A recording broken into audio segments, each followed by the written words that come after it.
युद्ध भूमि पर कुरुक्षेत्र में सभी सैनिक तैयार खड़े थे, लेकिन एक योद्धा अर्जुन मन में गहरी उलझन के साथ खड़ा था। उसका धनुष नीचे लटक रहा था और उसकी आंखों में चिंता की लकीरें साफ दिखाई दे रही थीं। उसके पास खड़े श्री कृष्ण उसकी स्थिति को समझते हुए शांत थे। अर्जुना, हे कृष्ण, ये क्या हो रहा है? मैं समझ नहीं पा रहा हूं कि मुझे क्या करना चाहिए। सामने मेरे गुरु, रिश्तेदार और दोस्त खड़े हैं। क्या मुझे इनसे युद्ध करना चाहिए? कृष्णा, अर्जुन, तुम्हारा मन उलझन में है क्योंकि तुम अपने व्यक्तिगत रिश्तों को देख रहे हो, लेकिन यह युद्ध एक धर्म युद्ध है जो तुम्हारे कर्तव्य का हिस्सा है। यह समय किसी के खिलाफ लड़ने का नहीं, बल्कि अपने कर्तव्य को निभाने का है। अर्जुना, लेकिन कृष्ण, क्या मैं अपनों के खिलाफ खड़ा हो सकता हूं? ये सभी मेरे गुरु और परिवार हैं।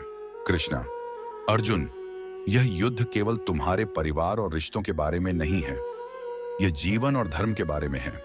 जब तुम्हारा धर्म तुम्हारे कर्तव्य का मार्ग दिखाता है, तो तुम्हें उसे निभाना ही होगा। अर्जुना, तो क्या यह युद्ध सही है कृष्ण? कृष्णा, यह युद्ध सत्य और असत्य, धर्म और अधर्म का युद्ध है। तुम्हारा कर्तव्य है कि तुम अपने धर्म के अनुसार युद्ध करो, चाहे कोई भी हो। अर्जुन अभी भी मन में संघर्ष कर रहा था, लेकिन श्री कृष्ण की बातों ने उसे सोचने का नया दृष्टिकोण दिया। अर्जुन ने अपनी आंखें बंद की और गहरी सांस ली। अर्जुना, अब मैं समझ गया हूं कृष्ण, यह युद्ध मेरे लिए नहीं बल्कि धर्म के लिए है। मैं अपने कर्तव्य को निभाऊंगा। कृष्णा, तुमने सही समझा अर्जुन।